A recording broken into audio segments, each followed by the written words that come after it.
Hey, Joe. Hey, welcome once again to Conversations with Ed. Glad to be back in your homes. Glad to be sitting down with you tonight. And you know the rules. You look at Conversations with Ed, you have to have a pen and a pencil or paper, because we're going to talk about things you need to write down. Got some real interesting guests coming on tonight, but before we get started, you know what we do. Big ups. Big ups to the Candles. I know you're watching. Good evening. To the ladies out at the VA hospital, Peggy, Sarah, Stephanie, Nurse Diane, and once again, I say it every week, you guys that are veterans, if you have issues, now is the time to go and get them straightened out. They're working for us, finally. Took me 30 years, got my 100%. You guys can do the same thing. Do it now, okay? What we're gonna do tonight, we're gonna kind of flip around. They have a few technical difficulties here in the show tonight. No graphics, as you can see. One of our guests here, very sharp young man, decided to hang the phone number so you can see that, 915-5202. I think you're going to want to call in tonight. We're going to have a pretty interesting conversation with two different groups that are basically trying to do the same thing, and that is to make Richmond a better place to live. Without getting into a whole bunch more, I got to say hi to these guys. Most of these folks I met at the Belief program in the Richmond City Jail, and I was just telling them outside, it's a pleasure to see them all. They're all different people. Yeah. So that means the program works, right? Yes. So listen, we're going to start with you, Ricky. Ricky Sparrow, tell the folks about yourself and what you're doing and what you think should be coming next. How about that? Well, my name is Richard Sparrow, and I'm the Senior Vice President of an organization that we formed coming out the Richmond City Jail Belief Program. Our organization is called R.O.O.T.S. R.O.O.T.S is the acronym for Reinventing Ourselves Outside the System. And we're a group of guys, men and women, that got out. And we didn't even just get out this time, but we got out to stay out. So we go to 501 North 9th Street. We have weekly meetings that we do every week.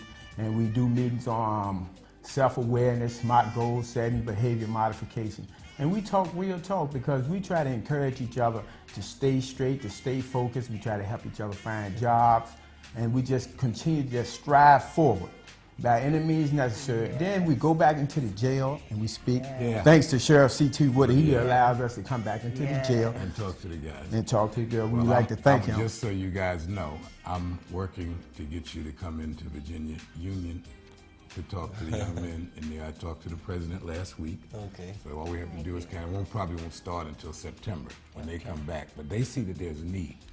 And I do this because I told you guys 3 years ago that you would be the advocates, that the guys on the street would listen to you because they know where you're coming from.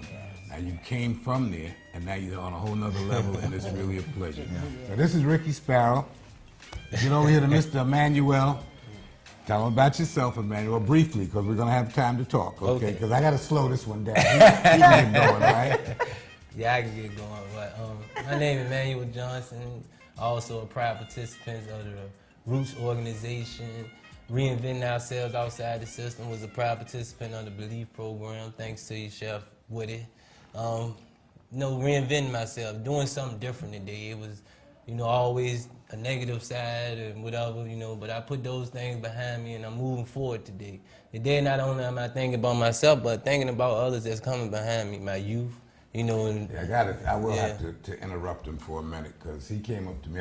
I know Emmanuel. I went to court with Emmanuel, as I did with this young man right here, and I think I had a little bit to do with you getting out and getting yourself in shape, and you're making me proud of you, both of you. But Emmanuel has a knack, and it's a knack of communication.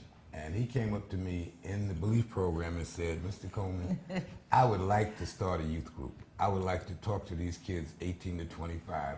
Well, I put it to the sheriff and to Lieutenant Colonel Dabney, and they agreed. And he took this program. I mean, you did remarkable things in there. So if you could do all of that in there, there's no limit to what can be done outside. That's right. Okay. Now we go over to Linda. I met Linda inside also. Welcome home, as they say. And now you're out to stay, as you said, too. Tell us a little bit about what you're doing now, Linda. I'm an assistant administration for R.O.O.T.S, Reinventing Yourself Outside of the System. And we're also remembering our obligation to serve in that acronym. And what we do, we're trying to show people that if we can just be able to afford to give them some housing, some shelter, some food, some clothing. Just maybe they might not go where they came from the last time. Outstanding. You know, and they might have a chance at life. Because I know for me myself, when you have to get out of jail and go back to the same environment, nothing new has changed. Yeah. You know, so you're going to do the same things you know how to do. So what R.O.O.T.S is doing is trying to develop strategies and different types of behavior modification skills so that they will learn how to live. On Thursday, they teach you how to get the job, how to dress for an interview, and if we have to, we'll help you dress for an interview.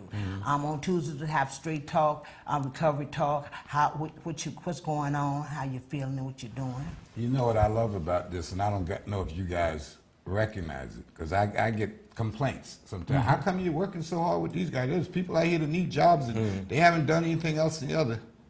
You guys are not funded. No. You're not asking anybody for anything. No. You're putting all of this stuff together with a little bit of help from outside, but it's people like myself Yeah, who know you volunteer. and are willing to do it, and you're doing a heck of a job. So I'm going to do this. Okay? I'm going to do that. Now tell me, what kind of plans do you have coming up for, because as again, if you've been watching, you know I've been talking about R.O.O.T.S. Yes. for my last 2 sessions. Yes. Actually, my last 2 years since you guys started R.O.O.T.S. I know you have a lot of plans. Tell the public some of the things that you have in your mind that you want to get done. One of the things that we're in the process of doing is becoming a 501c3 nonprofit organization. Which will do? Which will help us get some funding so that we can better help the re-entering persons, whether it be coming out of jails and institutions or drug rehabs or wherever. So we're in that process just so that we can help. What do you see as the biggest problem for coming out? Well, Emmanuel, you take that one, go ahead. transition is the biggest problem. You know, a lot, like Linda said, you know, a lot of guys come out, you know, they don't have no sense of direction. But what the R.O.O.T.S do is try to give them some direction in which ways we can go, because the things that help us succeed can also help the next person succeed. And, you know, I know it's hard for transition, so we got the computer lab where you can come and search for jobs and things like that, because, you know, it's kind of hard when you getting out of jail and, you know, you have no source of information or which way do I need to go, and, you know, and that's why we trying to let these guys know. Why should people care? Why should people care? Yeah, why should people care? People should care because, you know, we are part of society too, and we should have that right to give back as much as we took from, you know, and Excellent. that's where I'm at with it. Did you hear that? This is why this stuff is important. Did you just hear what that young man just said? Say it again. I said that we should have a right to give back because we took so much from society. So we are re-entering society to pay taxes, to do what we need to do, because we have children as well that need to grow up into a society that they don't need to be discriminated against because of what their father or their mother did in the past. Because if we doing something different, we putting those things behind us and we moving forward. And that's the whole thing. It's moving forward, coming out of jail, moving forward, putting our foot down, and not giving up no more. I love it. I mean, what else is there to say? Okay, now, how can the general public help? Linda, I'm going to let you grab that one. First of all, they could just believe us, to give us a chance. I know from my past, my history, that people don't believe anything that we say. Yeah. They look at us in a different Stigmatized. category. Yeah, we're Yes, it's stigmatized, there, yeah. yes. And just to be willing to serve, just to try to help. Because see, we're here to serve. Yeah. And if we can get, like he said, the federal funding that's to have a reentry house for women to come into and men to come into, and if they can just be afforded some of the necessities, they just might be a chance to become a productive citizen. Absolutely. You know, to get restoration. Now, I'm going to ask this. I'll ask this to the philosopher of the group. Yes. Okay, Yes. Mr. Sparrow. What makes your group different than any other group? Now, remember when we did the thing in the jail, and I asked you what made this program different from any other program, talking about belief program. What's making R.O.O.T.S different than any other organization? Well, for one thing, all of us are experts in re-entering persons because we are re-entering persons. There you go. Okay. You know, and we're able to communicate with people coming in and out of jail to sit down with. We've been in the same seats they've been in. We slept in them same bunks. We ate that same nasty food. We did all that.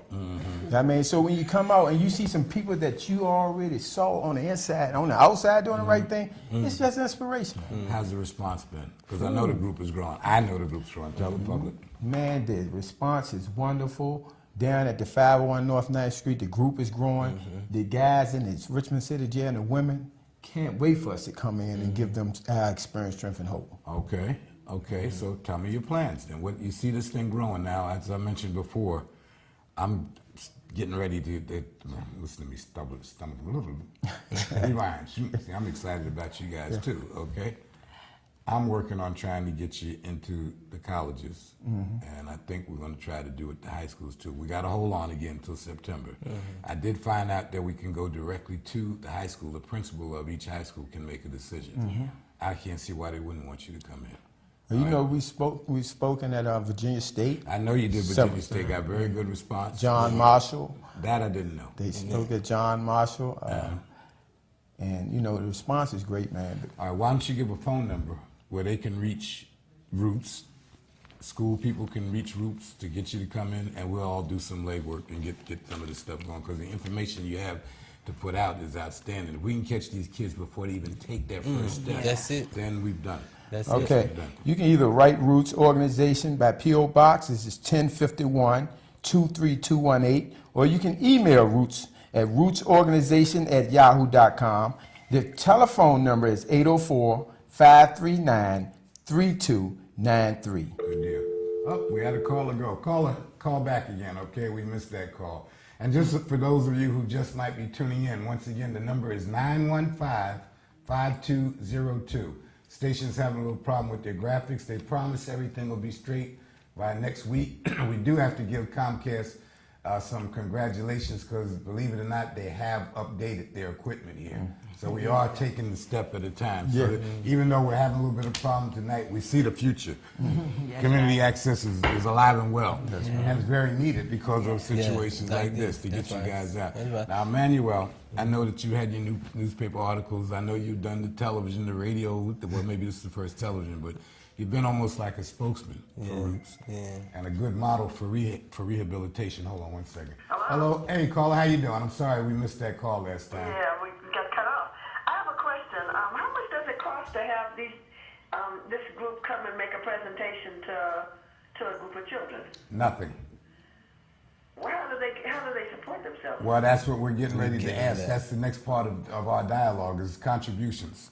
Like we need a van, the group needs a van, the group needs for transportation to and from. They need gas money, naturally, because most of them are not working. I'd love to hear it. Go right ahead. Quite often, people don't appreciate anything that's free. So there's nothing wrong in charging. It's nothing wrong at all in charging. It's not like you're going to charge a huge amount, and you could say it's a donation. But I would suggest that you just don't do it for free. I mean, of course, you know, if you see somebody, a group of kids standing on the block and you want to lecture them, that's your freebie. But I would suggest that you make presentations to groups, and if they want to know what the money's going to be used for, then that's what it's used for. Sometimes it's easier to charge, or just say that, you know, it's a $100 donation or $50 or $200 or whatever that group can afford. Outstanding. Thank you for that suggestion, caller. Appreciate it. Thank you. For the rest of you, once again, I'm going to say this number pretty often because, again, our attention span is not what it used to be. So 915-5202. You have questions for this group. Now, let me just add this. Within this group, there are all kinds of services. If you need services for house cleaning, if you need services for lawn work, if you need services to get your home's power washed. I just made a deal to get our home power washed with the fellas. Your car power washed. These are not people that are out here begging. They're out here that offering a service and a willingness to be a part of our community, and I think we should give it to them. Thank you, man. Okay? I love having you on the show. I'm going to ask you to come back as I come back. You know, we only get 6 weeks from now and then. I'm going to ask you to come back as I can to have you on, tell us where you're at. I'm going to stay in touch with you. I'll make you a deal. I will go to some of these high schools and set up some stuff. And the caller's right. There's nothing wrong After We're coming donation. up because you do need a stipend. I mean, you're coming out. Yeah. You don't have means. You don't have all of that stuff, and you're trying to give something to the community. There's nothing wrong with the community recognizing that. We could use gas money I sometimes. know that's right, but you know what? Even with that being said, the fact that you're out here doing it That's now right. with no help at all, you could be complimented. That's right. That's right. All right. So what we're going to do, we're going to bring the other group in now. I got to tell you, we had two different groups, basically the same direction. I think viewers, you might be kind of